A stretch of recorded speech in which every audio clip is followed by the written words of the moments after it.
पिताजी, आपने कल रात जिन फाइलों को क्लाइंट्स को दिखाने के लिए कहा था, वो सभी मैंने बड़ी जिम्मेदारी से तैयार करके साथ रख ली है।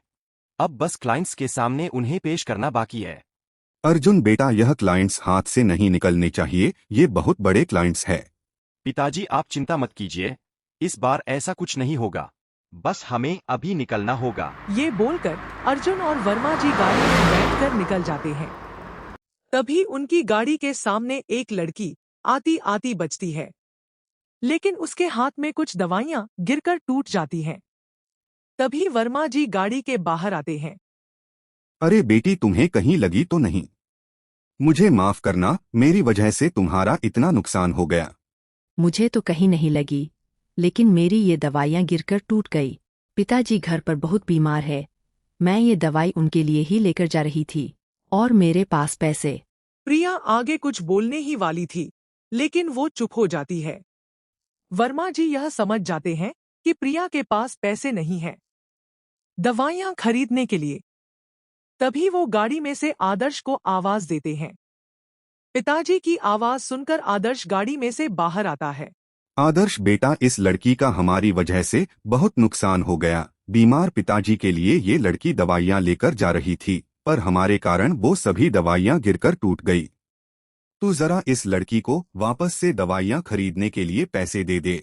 पिताजी आप चिंता मत कीजिए, मैं अभी दे देता हूँ।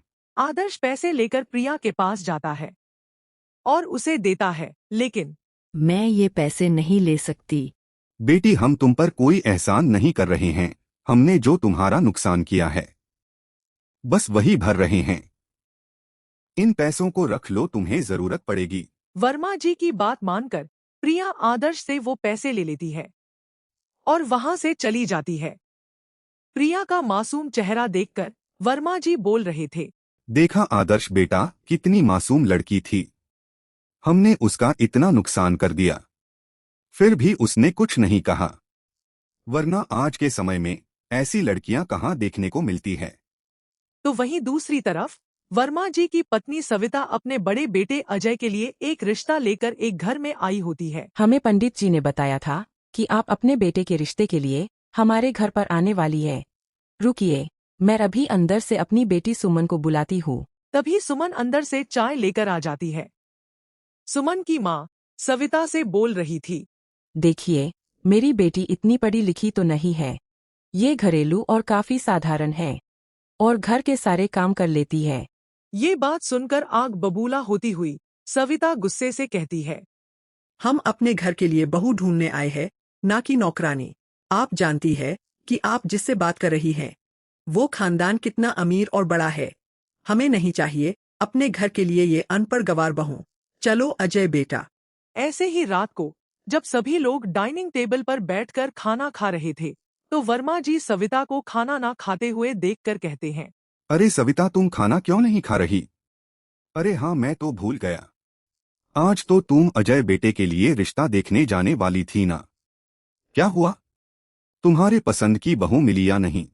अरे पिताजी, हम जिस लड़की को देखने के लिए गए थे वो कम पढ़ी लिखी थी, इसलिए माँ ने उनके घर में उन्हें खूब सारी बातें सुनाई। क्या सविता, तुम्हें उन्हें ऐसे बुरा भला नहीं बोलना चाहिए था, ये तुमने गलत किया। मैंने कुछ भी गलत नहीं किया, मैंने तो उन्हें बस सच बताया है। और वैसे भी मुझे इस घर के लिए एक पढ़ी लिखी सुंदर बहू चाहिए। अगले दिन सविता के घर पर पंडित जी आए होते हैं और सविता बोल रही थी। पंडित जी, ये कैसा रिश्ता आपने मेरे बेटे के लिए भेजा था? मैंने आपसे कहा था, मुझे अपने बेटे के लिए सबसे अच्छी लड़की चाहिए। अरे सविता जी, मुझे लगा आपको अपने बेटे के लिए एक साधारण घरेलू लड़की चाहिए, लेकिन अब मैं समझ गया हूँ कि आपको कैसी लड़की चाहिए। आप बस इस पते पर चले जाना और बोल देना कि पंडित जी ने भेजा है। पंडित जी की एक बार फिर से बात मानकर सविता रिश्ता देखने के लिए आ जाती है। वहां पर लड़की के चाचा सविता से बोल रहे थे कि कोमल के माता पिता ज्यादातर काम से शहर के बाहर रहते हैं और कोमल को उन्होंने बचपन से पाला है, और अब मुझे भी कभी कभी शहर से बाहर जाना पड़ता है। देखिए, मैं समझ सकती हूँ कि काम के दौरान उनका यहाँ आना मुश्किल है, लेकिन क्या एक बार मैं कोमल को देख सकती हूँ? तभी कोमल अंदर से ड्राइंग रूम में आ जाती है कोमल को देखने के बाद सविता की बेटी अर्चना कहती है, माँ, मुझे तो कोमल भाभी, मेरा मतलब होने वाली भाभी, भैया के लिए अच्छी लग रही है। आपका क्या कहना है? सविता को भी कोमल पसंद आ जाती है। हमें कोमल पसंद है। हम जल्द ही कोमल को अपने घर की बहू बना लेंगे। ऐसे कुछ दिनों बाद सविता के घर पर बड़े बेटे की शादी के लिए जोरों शोरों से तैयारियां हो रही थी। अर्चना, जरा देखना, तेरी भाभी के लिए इनमें से कौन सा हार उस पर ज्यादा सुंदर लगेगा। मान, आप सुबह से मुझे इतने सारे हार दिखा चुकी है, आप चिंता मत कीजिए, भाभी को ये सभी पसंद आ जाएंगे। अरे अर्चना बेटी, तेरी माँ इस शादी के लिए इतनी खुश है कि उसने मुझे इतने दिन पहले ही ऑफिस की छुट्टियां दिलवा दी है। अभी भी शादी को 2-3 दिन बाकी है। सभी एक दूसरे से बातें कर रहे थे। तभी वहां पर आदर्श आकर कहता है, माँ, मैं आपसे एक जरूरी बात करना चाहता हूँ। बताओ आदर्श, क्या कहना चाहते हो। माँ, मैं शादी करना चाहता हूँ और मुझे एक लड़की। अरे वाह, तेरा भी अब बड़े भाई को देखकर शादी करने का मन हो गया।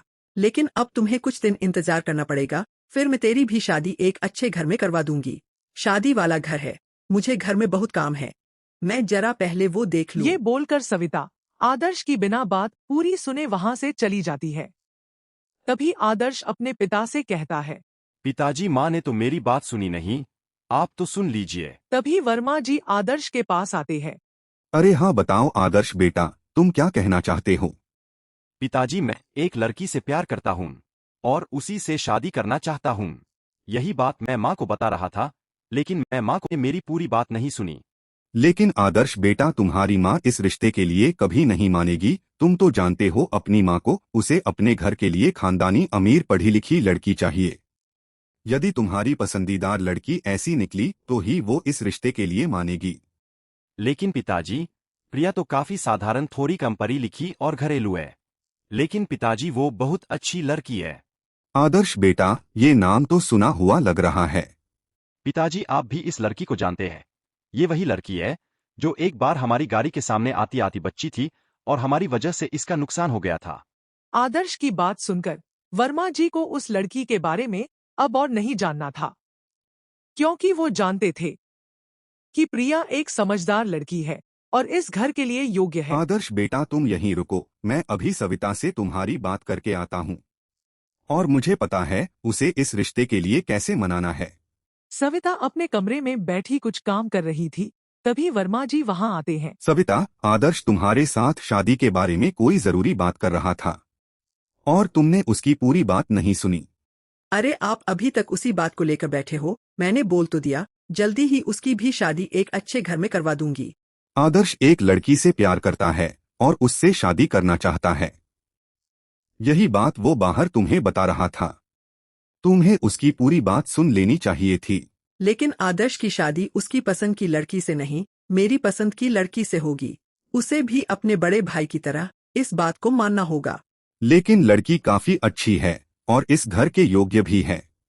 मुझे अब किसी की कोई बात नहीं सुननी। तो ठीक है, मैं भी अजय बेटे को जाकर बोल देता हूँ। तुम्हें ये शादी कोई जोर जबरदस्ती से करने की कोई जरूरत नहीं है। भले ही ये रिश्ता तुम्हारी माँ ने ढूंढा था, मैंने तुम्हारा साथ न देकर बहुत बड़ी गलती की है, इसलिए अब मैं तुम्हारे साथ हूँ। अब ये शादी नहीं होगी। ये बोलकर वर्मा जी वहां से जा रहे थे। तभी पीछे से सविता आवाज देकर कहती है, आप ऐसा नहीं कर सकते, क्योंकि मुझे ये रिश्ता मंजूर है। लेकिन छोटी बहू मेरी पसंद की नहीं, बल्कि आपकी पसंद की होगी। वर्मा जी ने जब ये बात आदर्श को बताई तो आदर्श की खुशी की कोई सीमा नहीं थी। पिताजी, मुझे सच में विश्वास नहीं हो रहा कि माँ मेरी शादी के लिए मान गई। सच में ये काम तो बस आप ही कर सकते थे। इस तरह समय बीतते दोनों बेटों की शादी बड़े ही धूमधाम से कर दी जाती है। शादी के बाद दोनों बहुएं गाड़ी में बैठकर अपने ससुराल में आती है। अगले दिन दोनों बहू का ससुराल में पहला दिन था। सविता अपनी बेटी अर्चना के पास खड़ी उससे बोल रही थी, अर्चना बेटी, ये दोनों बहुओं की नई साड़ियाँ और कुछ कहने हैं। तू जाकर ये कोमल बहू को दे आ। प्रिया बहू को मैं अपने आप ये दे दूंगी, इससे पहले कि मुंह दिखाई के लिए सभी मेहमान आए। तू जाकर इसे जल्दी से दे आ। सविता एक हाथ में गहने लिए प्रिया के कमरे में आती है। ये ले ये नई साड़ी और ये कुछ कहने इसे पकड़। ये सब पाने के लिए ही तूने मेरे बेटे को अपने जाल में फंसाया ना। तुम जैसी गरीब लड़कियों को यही तो करना आता है। अपनी सास की ये सब बातें सुनकर प्रिया को बहुत बुरा लगता है, लेकिन वो कुछ नहीं कहती। इस तरह सभी लोग धीरे धीरे करके सविता के घर पर आ गए थे।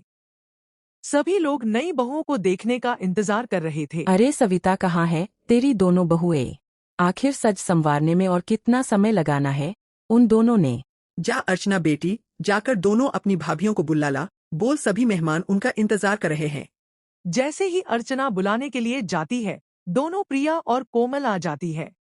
दोनों बहुएं कोमल और प्रिया को देखने के बाद सविता की एक सहेली कमला उसकी बहुओं के बारे में कहती है। अरे सविता, तेरी दोनों बहुएं ही सुंदर है, लेकिन काम में भी अच्छी है या नहीं? सभी लोग नई बहू से मिलते हैं और उन्हें तोहफे देते हैं। सविता, तेरी बहुएं दोनों संस्कारी और सुशील है। मुंह दिखाई के बाद सभी लोग अपने अपने वापस घर चले जाते हैं। तभी सविता अपनी बहू के पास जाकर कहती है, अरे कोमल बहू, अर्चना के हाथ में मैंने तुम्हारे लिए एक नई साड़ी और कुछ गहने भेजे थे। तुमने ना तो गहने डाले और ना ही वो साड़ी। माँ, मुझे वो साड़ी काफी ओल्ड फैशन लग रही थी और ये भारी गहने डालने की मुझे आदत नहीं है, इसलिए माँ मैंने ये वाली साड़ी पहन ली। माँ, आप तो जानती है ना, कल रात शादी की वजह से मुझे बहुत थकावट हो गई है, इसलिए मैं अपने कमरे में जाकर आराम कर लूँ। कोई बात नहीं बहू, तू जाकर अपने कमरे में आराम कर ले। मैं तेरा खाना वही भिजवा दूंगी। कोमल अपने कमरे में आकर बिस्तर में आराम से लेट जाती है। तो वहीं दूसरी तरफ प्रिया किचन में खड़ी सबके लिए सब्जियां काटकर खाना बना रही थी। जैसे ही प्रिया ने सबके लिए खाना लगाया तो उसके ससुर खाने को देखकर बोल रहे थे, अरे तुम दोनों बहुओं ने तो इतना कुछ खाने के लिए बना दिया। कोमल बहू कहाँ है? जरा उसे भी तो बुलाओ। ये खाना प्रिया ने बनाया है, ना कि कोमल बहू ने। कोमल बहू को कल रात शादी की वजह से बहुत थक गई थी, इसलिए वो अपने कमरे में आराम कर रही है। लेकिन कोमल बहू को भी खाने के लिए कुछ ना कुछ बनाना चाहिए था। आखिर ये उसकी पहली रसोई थी, भले ही वो थक गई थी। अर्चना बेटी, जाकर मेरे लिए कुछ अच्छा सा बना दे। मुझे इस लड़की के हाथ का कुछ नहीं खाना। घर में माँ शादी की वजह से इतना काम करके मैं पहले ही थक गई हूँ। अब जो प्रिया भाभी ने बनाया है आप उसे ही खा लीजिए। देखिए, दोनों भैया ने तो खाना शुरू भी कर दिया है। सविता के पास अब कोई चारा नहीं था, इसलिए वो प्रिया के हाथ का बनाया हुआ खाना शुरू कर देती है। ऐसे ही एक दिन बीत जाता है। अगले दिन कोमल कहीं बाहर जा रही थी। ड्राइंग रूम में बैठी उसकी सास उसके हाथ में बैग देखकर कहती है, अरे कोमल बहू, तुम कहीं जा रही हो? माँ, मेरी सभी सहेलियों का फोन आया था। मेरी शादी इतनी जल्दी में हो गई कि मैं अपनी सभी सहेलियों को न शादी पर इनवाइट करना भूल गई, इसलिए वो सभी मुझसे पार्टी मांग रहे हैं। मैं बस उन्हीं से मिलने और उन्हें छोटी सी पार्टी देने जा रही हूँ। लेकिन बहू, उन सबको घर बुला लिया होता, हम लोग यही छोटी सी पार्टी कर लेते। लेकिन माँ, उन लोगों को घर में पार्टी करना अच्छा नहीं लगता, और वैसे भी आजकल घर भी कौन पार्टी करता है, इसलिए मैंने सोचा मैं बाहर ही दे दूंगी। कोई बात नहीं बहू, तुम जाओ, लेकिन थोड़ी जल्दी आ जाना। तभी कोमल वहां से अपने दोस्तों को मिलने के लिए निकल जाती है। ऐसे ही घंटे बीतते गए और रात के 9 बज चुके थे। किचन में खड़ी प्रिया बोल रही थी, चलो, घर का सारा काम तो मैंने खत्म कर दिया है, अब जाकर अपने कमरे में सो जाती हूँ, रात भी काफी हो गई है। प्रिया जब अपने कमरे में सोने के लिए जा रही थी, तभी उसकी नजर ड्राइंग रूम में खड़ी सविता पर पड़ती है। प्रिया सविता के पास जाकर कहती है, माँ, आप इतनी रात को यहाँ क्यों खड़ी है? आपको कुछ चाहिए? ये मेरा घर है, तू कौन होती है मुझसे ये सवाल पूछने वाली? तुझे भले ही मेरे बेटे ने अपनी पत्नी बना लिया हो, लेकिन मैं तुझे अपनी बहू कभी नहीं मानूंगी। चल जा यहाँ से। अपनी सास की बात सुनकर प्रिया का मन काफी दुखी होता है और वो वहां से चली जाती है।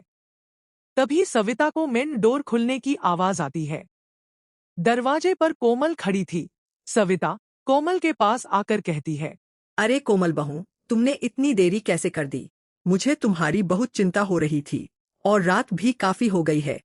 माँ, वो मैं अपनी एक सहेली के घर चली गई थी, वो काफी जिद कर रही थी, इसलिए मुझे देरी हो गई। वो सब छोड़ो बहू, तुम्हें कल सुबह जल्दी उठना है, इसलिए जाकर अपने कमरे में आराम से सो जाओ। कोमल अपने कमरे में आ जाती है। वहां पर उसका पति अजय लैपटॉप में कुछ काम कर रहा होता है। अरे कोमल, आ गई तुम। मुझे तुमसे कुछ बात करनी है। अजय, मैं पहले से ही काफी थक गई हूँ। ऊपर से तुम्हारी माँ ने मुझे सुबह जल्दी उठने के लिए बोला है, इसलिए मुझे बहुत नींद आ रही है। मुझे सोने दो। कोमल पूरे कमरे की लाइट बंद कर देती है, जिसकी वजह से अजय का सारा काम अधूरा रह जाता है। ऐसे ही अगले दिन प्रिया किचन में खड़ी खाना बनाने की तैयारी कर रही थी। तभी पीछे से सविता और कोमल आती है। आज तू खाना नहीं, मेरी कोमल बहू खाना बनाएगी, तो इस किचन से बाहर चली जा। ये तो बहुत अच्छी बात है माँ। कोमल, अगर तुम्हें मेरी जरूरत हो तो मुझे बता देना। ये बोलकर प्रिया वहां से चली जाती है। कोमल बहू बाहर सभी खाने का इंतजार कर रहे हैं। तुम सबके लिए अच्छा सा खाना बना दो और सबका दिल जीत लो। अगर तुम्हें किसी चीज का नहीं पता लगा तो मुझसे पूछ लेना। यह बोलकर सविता भी वहां से चली जाती है। सभी लोग डाइनिंग टेबल पर बैठे हुए थे। प्रिया को देखकर उसके ससुर कहते हैं, अरे प्रिया बहू, तुमने आज खाना नहीं बनाया। आज खाना मेरी पसंदीदार बहू कोमल बना रही है। वो सुबह जल्दी उठ गई थी, इसलिए आज खाना वो बना रही है। ये तो और भी अच्छा है कि आज खाना कोमल बहू के हाथ का खाने को मिलेगा। कुछ समय बाद कोमल सबके लिए खाना लगा देती है। जैसे ही सभी लोगों की नजर खाने पर पड़ी, सारा खाना जला हुआ था। तभी अर्चना, माँ, ये सारा खाना तो जला हुआ है। हम सभी ये जला हुआ खाना कैसे खाएंगे? पहले से ही मुझे कॉलेज के लिए देरी हो रही है। आज लगता है मुझे बिना खाना खाए जाना होगा। कोमल बहू, आज ये खाना जल कैसे गया? माँ, मैंने आज से पहले कभी खाना नहीं बनाया। वो आपने मुझे सुबह जल्दी उठकर खाना बनाने के लिए बोला था, इसलिए मुझे जैसा बनाना आता था मैंने वैसा बना दिया। कोई बात नहीं कोमल बहू, कम से कम तुमने बनाने की कोशिश तो की। लेकिन अब तुम खाना प्रिया बहू से बनाना सीख लेना, क्योंकि वो बहुत स्वादिष्ट और अच्छा खाना बनाती है। वर्मा जी बिना खाना खाए ऑफिस के लिए जा रहे थे। तभी पीछे से प्रिया अपने ससुर को आवाज देती है, वो पिताजी, आपने खाना नहीं खाया, इसलिए मैंने इसमें आपके और आदर्श जी के लिए फल फ्रूट काटकर पैक कर दिए हैं। आप ये नाश्ता ऑफिस में कर लेना। प्रिया की होशियारी देखकर वर्मा जी को काफी अच्छा लगता है। पीछे खड़ी सविता भी ये सब अपनी आंखों से देख रही थी। तभी वो बड़ी बहू ने यानी कि कोमल के कमरे में जाती है। अजय, एक तो मैंने सुबह जल्दी उठकर सबके लिए खाना बनाया, ऊपर से तुम्हारी माँ ने उस खाने को जला हुआ बोलकर मेरा मजाक उड़ाया। जब इस घर में एक नौकरानी, मेरा मतलब प्रिया है, तो मुझे खाना बनाने की क्या जरूरत है? मैं एक पढ़ी लिखे समझदार लड़की हूँ और मुझे ऐसे काम करने नहीं आते। अगर मेरा फिर से मजाक उड़ाया गया तो हम दोनों इस घर को छोड़कर चले जाएंगे। कोमल, तुम ये कैसी बातें कर रही हो? पहली बात, हम इस घर को छोड़कर कभी नहीं जाएंगे।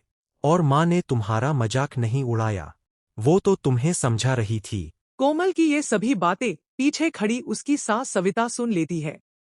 सविता अपने कमरे में बैठी सोच रही थी और उसे विश्वास नहीं हो रहा था कि जिस बहू को उसने पसंद किया था वो उसके बारे में ऐसी बातें कर रही थी। तभी वहां पर वर्मा जी ऑफिस से जल्दी आ जाते हैं। क्या हुआ सविता? तुम इतनी गंभीरता से क्या सोच रही हो? सब कुछ ठीक तो है ना? आज मैं गलत साबित हुई और आप सही। मैंने अपने बेटे की इच्छा बिना जाने उसकी शादी अपनी पसंदीदा लड़की से करवाई, ये सोचकर कि वही लड़की अच्छी होगी जिसे अपने बेटे के लिए मैंने चुना है। पर आज उसी लड़की ने मेरे बारे में न जाने क्या क्या बोला। आपने जिस लड़की को प्रिया को इस घर के लिए चुना, वही असली सर्वगुण और इस घर के लिए अच्छी है। उससे बेहतर लड़की इस घर के लिए कोई और हो नहीं सकती। तुमने प्रिया को ना जाने सविता क्या क्या बोला, लेकिन उस लड़की ने कभी भी तुम्हें पलटकर जवाब नहीं दिया। तुम्हें जाकर उस लड़की से हाथ जोड़कर माफी मांगनी चाहिए। और हाँ, एक बात और, कोमल बहू भी इस घर के लिए बुरी नहीं है। वो एक पढ़ी लिखे और समझदार लड़की है। अगर तुम उसे उसी के हिसाब से इस घर के कायदे सिखाऊंगी तो वह सीख जाएगी। किचन में खड़ी प्रिया कुछ काम कर रही थी। तभी वहां पर सविता आती है। वो प्रिया बहू, मैं तुमसे कुछ कहना चाहती थी। जब से तुम इस घर में आई हो, तब से मैंने तुम्हारे साथ बहुत बुरा व्यवहार किया, तुम्हें ना जाने क्या क्या बोल दिया, इसलिए मुझे माफ कर दो। तुम ही वो बहू हो जिसे इस घर की तलाश थी। माँ, आपने मुझे अपना लिया, मेरे लिए इससे बड़ी और कोई खुशी नहीं है। और आप मुझसे माफी मत मांगिए, आप तो मुझसे बड़ी और मेरी माँ है। सविता ने अपनी गलती मानी और वो रोज सुबह अपनी बहू कोमल को जल्दी उठाती और उसे घर का सारा काम सिखाने की कोशिश करती। कोमल को भी अब अपनी सास से कोई शिकायत नहीं थी।